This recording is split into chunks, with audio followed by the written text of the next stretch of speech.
여러분 안녕하셨습니까? 양영태 TV의 양영태입니다. 오늘부터 긴 연휴가 시작됩니다. 그러나 대선판은 보이지 않게 엄청난 열기를 품어내고 아마 이 설 민심이 거의 대선을 좌지우지할 그러한 방향으로 나가지 않을까 생각됩니다. 하락세들은 다 멈췄는데 이재명은 찬바람, 아주 살얼음이라고 표현합니다. 언론. 윤석열 후보는 상승세. 이것이 지금 작금 오늘 1월 29일 현재 기상도입니다. 조선일보가 그렇게 표현하고 있죠. 네, 조선일보는 상당히 비교적 정확한 현존하는 상황을 분석하고 있습니다.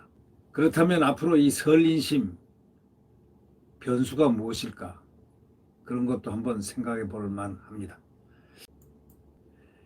지금 제 모든 국민들의 관심은 지금 대선에 쫓아 있습니다. 지금 야권은 심각합니다.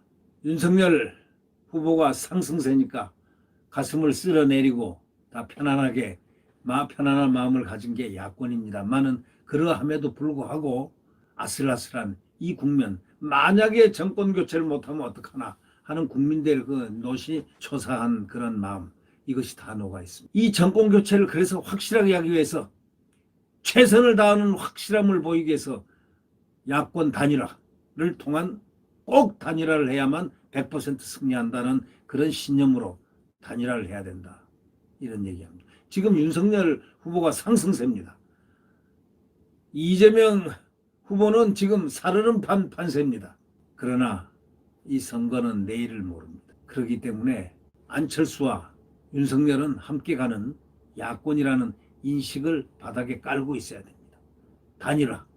단일화해야 된다. 이재명은 하락세는 멈췄지만은 살얼음 판세입니다. 살얼음이 져가지고 두꺼운 얼음이 될 것이냐, 해빙될 것이냐, 이거는 모릅니다. 근데 이 설 민심 때문에 이 설 민심이 과연 무엇일까? 어떻게 변화될까? 어떤 식으로 갈까? 한 달 한 열흘 정도밖에 남지 않은 이 살얼음판 판세를 해빙으로 만들 것인가? 이런 게 지금 모두 궁금합니다. 그런데 조선일보 기자들이 4대 변수를 뽑아냈습니다. 대선 후보 여론조사 설 이후의 민심이 어디로 가느냐라는 어떤 기획을 하면서 4대 변수를 뽑아냈습니다. 설 연휴 앞두고 더불어민주당 이재명, 국민의힘 윤석열 대통령 후보가 지금 5차 범인의 박빙 승부를 벌이고 있습니다. 일반론입니다. 어떤 것은 윤석열 후보가 확 높습니다. 그러나 일반적으로 상승이지만 박빙의 승부를 벌이고 5차 범인의 승부를 벌이고 있다고 보아 틀림없습니다. 지금 현재가 그렇다는 겁니다. 대선과 총선 등 역대 선거에서 명절 민심이 그래서 중요하다는 거죠. 승부에 영향을 엄청 미친 적이 많았기 때문에 이번에 정치권에서는 이 40일 이걸 갖다가 보기 위해서 40일 이후에 누가 대통령이 될 것인가를 알기 위해서 이번 설 민심이 그래서 중요하다. 이렇게 4대 변수가 그럼 무엇일까? 우리 다 국민들이 알고 있습니다. 제가 말씀 항상 하지만 야권 단일화 문제입니다. 야권 단일화를 할 때와 하지 않을 때 야권 단일화면 필승입니다. 단일화를 하지 않으면 완전히 물음표입니다. 미궁입니다. 잘 판단을 못합니다. 상승세다라고만 하지만 야권 단일화는 큰일 납니다. 국민들 여망이 56%가 지금 정권 교체를 요구했습니다.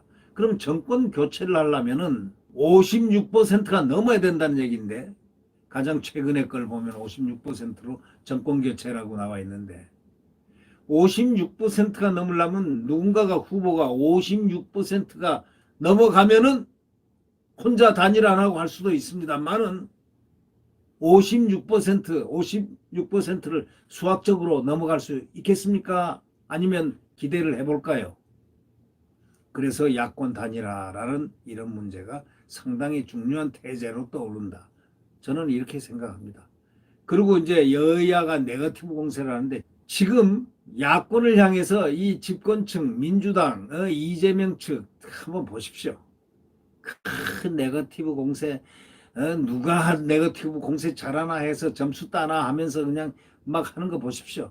김의겸은 심지어는 윤석열 후보 장모 무죄된 데 대해서 판사가 순실해서 기분 좋았겠다 이런 말까지 해야 됩니다. 꼭 마치 뭔가 뉘앙스가 있는 것처럼. 김의겸 한겨레 신문 기자 출신입니다.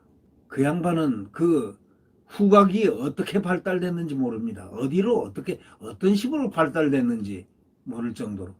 이 여야 네거티브 공세 또 손혜원 알죠? 손혜원 또 한마디 또 나옵니다. 추미애도 또 곧 나옵니다. 한참 나왔다가 요즘 쑥 들어갔죠. 예, 네거티브 공세가 또 팩타가 됩니다. 첫째가 야권 단일화 문제, 두 번째가 여야 네거티브 공세. 어떤 식으로 또 집권 여당이 공세를 취할 것인가. 그 다음에 TV 토론. TV 토론에서 윤석열 후보는 그 말을 잘한다는 이재명. 그냥 아침과 저녁이 말이 다르고 그냥 현란하게 말하는 그분하고 TV 토론에서 어떻게 될까 궁금해하죠. 국민들은 말 잘한다고 좋아하는 건 아닐 겁니다. 내용이 좋아야 되고 첫째, 두 번째 순수성이 있어야 되고 세 번째 진실성, 진정성이 있어야 되고 네 번째 공정성이 있어야 되고 이런 등등의 요소가 국민들이 보는 시각이 있지 않겠습니까? 그 다음에 후보의 순수성 이런 것도 중요한 겁니다. 리더가 순수하지 못하면 되겠습니까? 이런 것도 TV 토론에서 조명이 될 겁니다. 그 다음 코로나 확산 문제 등 4대 변수로 꼽고 있습니다. 네. 윤 후보하고 또 국민의당 안철수 후보 간의 야권 단일화 여부는 대선판을 뒤흔들 가장 파괴력 있는 변수입니다. 두 후보가 아직은 단일화에 선을 긋고 있지만 판세 변화 등에 따라 언제든 수면 위로 단일화 이슈가 떠오를 가능성이 있고 그렇기 때문에 많은 국민들 정권 교체를 열망하는 많은 국민들은 반역질하지 말고 꼭 단일화 합쳐야 된다 이런 얘기를 하고 있는 것입니다. 각종 여론조사에서 정권 교체 여론은 50%를 다 유지하고 있습니다. 어떠한 여론조사에서도 다 50%를 유지하고 있습니다. 그러니까 결국은 뭐냐? 윤석열 후보가 50% 이상으로 돌파하면은 홀로 가도 됩니다. 그러나 50% 이상 가지 못할 때는 홀로 가면은 백전백패 가능성이 있다라고 보는 사람들도 꽤 많습니다. 최근에 공개된 민주당 서울시당 내부 보고서 한번 보십시오. 윤석열, 안철수 후보가 단일화를 할 경우에는 이재명 후보는 필패 이렇게라고 했다는 거 아닙니까? 반드시 이재명은 망한다. 왜? 단일화를 하면은 망한다. 이건 다시 말하자면 단일화하면은 윤안 후보가 단일화를 할 경우는 야권이 필승한다 얘기하고 같지 않습니까? 양당의 그 네거티브 공세도 변수 중 하나 아까 말씀드렸죠. 민주당은 윤 후보 배우자 김건희 씨와 관련된 각종 의혹 제기에 지금 화력을 막 쏟아내고 있습니다. 그러나 효과는 별로 없잖아요. 네. 오히려 제 생각에는 김건희 씨가 나오기만 나오면 그저 그냥 가만 안 놔둔다 이렇게 여권은 벼르고 있지만 김건희 씨가 턱 나오는 순간 아니 이게 아닌데 여권의 말하고 전혀 반대인데 오히려 인기가 충천할 수 있습니다. 그러니까 그건 모른다 이거죠. 이것도 하나의 요소에 들어간 여권의 네거티브. 생각해 보십시오. 이재명 씨가 네거티브 중단을 선언한 지 2시간 만에 날롬했잖아요. 윤호중 원내대표는 어저께 뭐라고 그랬습니까? 네거티브 선거운동과 팩트체크는 구분해야 한다면서 윤 후보에 대한 공격을 예고하고 있습니다. 이 사람들은요. 대선에 패하면 죽는 걸로 착각을 하고 있지 않나 하는 그럴 정도로 아주 필사적입니다. 사투, 죽음을 무릅쓰고 지금 하고 있습니다. 야권이 오히려 필사적으로 해야 되는데 여권이 필사적으로 하는 이상한 지금 현상이 일어나고 있습니다. 국민들이 정권 교체를 55%가 원하고 있기 때문입니다. 국민의힘 역시 대장동과 성남FC 수사 외압 등이 이 후보의 성남시정 시절 시정과 관련된 비위 의혹 제기를 지금 이어가고 있습니다. 야권 관계자는 이렇게 얘기합니다. 김건희 녹취록 등 여권의 지속적 공세가 어느 정도 영향을 주고 있다고는 하지만 그렇게 말했지만 제가 볼 때는요 그거 영향 별로 없습니다. 감기가 돼버렸습니다. 감기가. 네. 그러니까 별로 큰 영향 없습니다. 김건희 씨 뭐 다른 게 튀어나와도 별로 큰 게 없습니다. 아니 메가톤급을 작년부터 다 터뜨렸지 않습니까? 그러니까 국민들에게는 팩트 체크만 안 했을 뿐이지 국민들에게는 다 기시감 그때 까놨던 얘기들이구나 이렇게 알죠. 그때 깠던 얘기 아니야. 이 정도로 알고 있다는 겁니다. 그 다음에 TV 토론이라는 문제. 중앙선거방송토론위원회가 주관하는 세 차례 법정 토론회에도 윤석열, 이재명 후보 간의 양자토론 또 사자토론에 대해서도 관심이 쏠립니다. 역대 대선에서 TV토론이 가짜 지지층 결집에 영향을 미치지만 각 후보의 외연 확장에는 그렇게 크게 영향이 크지 않았던 것으로 지금까지는 이렇게 통계가 잡혀 있습니다. 다만 지금과 같은 박빙 구도에서는 말 실수 등 결정적 장면이 나온다면 판세가 출렁거릴 수 있다는 점을 지금 이들 후보에게 경고할 수 있다면 경고할 수 있겠습니다. 그리고 마지막으로 말이죠. 이 변수로 지금 이 조선일보가 꼽고 있는 것이 이 확진자 수가 1만 6천 명을 넘어간 그 코로나 확산세입니다. 설 연휴가 지나가지고 더 심각해질 경우에는 핵심 변수로 떠오를 것이라는 전망이 됩니다. 20대 총선에서 여당의 대승을 이끌었던 이른바 K방역 성과가 방역 실패로 규정이 되고 특히 피해가 컸던 자영업자하고 소상공인 사이에서 정권 심판 정서가 커질 가능성이 매우 높다 이런 얘기입니다. 지금 만약에 이게 확산되면 자기들이 어떤 면에서 계산할 때 좋아할 수도 있겠지만 냉정하게 생각해 보면 소상공인, 자영업자 사이에서 이렇게 사람을 하면서 정권 심판 정서가 커질 가능성도 있습니다. 야당 역시 대선을 앞두고 확산세가 다시 수그러들거나 위기 때 정치적 공세만 펼쳤다는 후폭풍을 우려를 하고 있다는 겁니다. 뭐 이런저런 이야기들이 많습니다만은 그런 건 뭐 대수로운 건 아닙니다. 또 여야 모두 후보들이 대면 유세 계획에 일정 부분 수정이 불가피할 전망이죠. 이제 대면 유세가 과연 가능할 것인가? 아니면 바로 대면 유세로 갈 가능성이 있는 것인가? 한 달 정도, 그러니까 40일 가까이 남아 있는 건데 그 기간에 이 방역이 더 만약에 발생한다면 K방역은 바로 그냥 곤두박질 칩니다. 그럼 그것이 바로 이 정권에 자랑했던 그 K방역이 겨우 이거야? 라는 국민적 어떤 감성으로 연결될 가능성도 없잖아 있다. 이렇게 생각됩니다. 이런 가운데 이제 이재명 후보는 지지율이 바닥쳤다고 보고 연휴 기간 경제 코로나 위기 극복 적임자인 내세우겠다고 합니다. 근데 이번 선거는 경제 문제하고 코로나를 누가 해결할 수 있느냐 집약될 것이라고 이렇게 그들은 보고 있습니다. 그들이 말할 때는 뭐 먹고 사는 문제, 방역 문제 잘 풀 수 있는 후보라는 점 알린다고 하는데 윤석열 후보인들 안 그러겠습니까?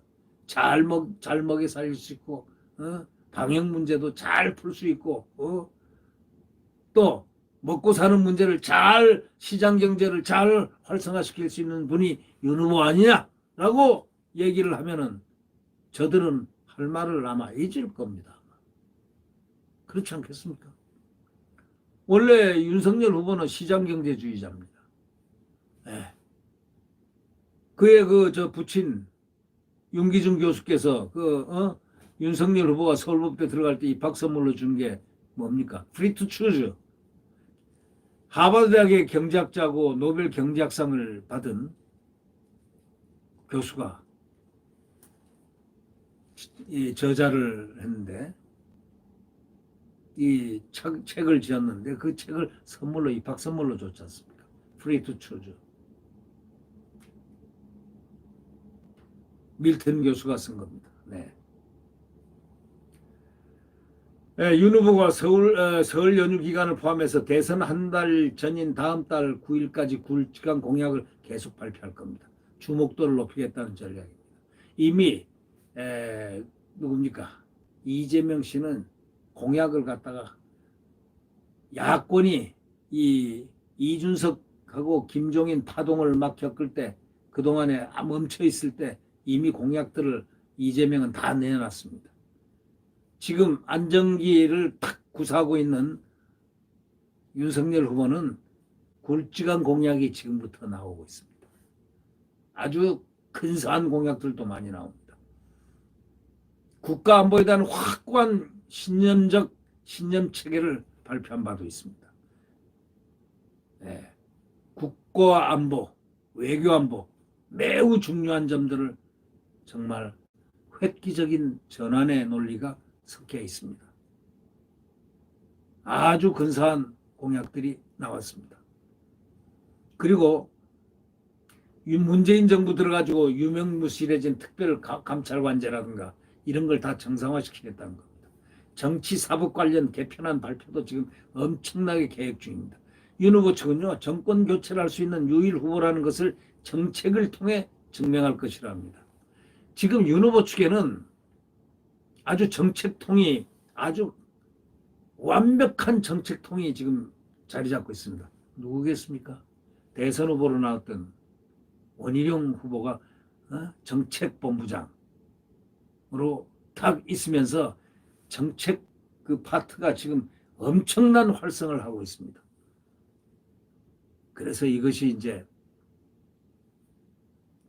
증명이 이미 됐지만 더 앞으로 더 폭탄 같은 정책이 튀어나와서 국민들을 깜짝 놀라게 하면서 안도하게 하고 하는 그런 정책이 나오지 않을까 그렇게 기대가 돼 봅니다.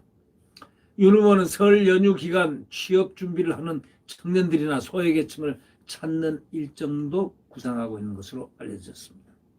하여튼 대선 후보들 이재명과 윤석열 후보에게는 아주 중대하고도 생사를 겨루는 싸움과 같은 그러한 왜 대표 선수니까요. 문재인 정부의 대표 선수인 이재명, 대한민국 국민 55% 이상이 정권 교체를 바라는 국민의 윤석열, 과연 그 싸움이 어떻게 되겠습니까? 저는 승리하리라고 생각합니다만 여러분은 또 그렇게 생각하시겠죠? 아니면 어떻습니까? 네, 구독 버튼과 엄지를 눌러주시면 감사하겠습니다.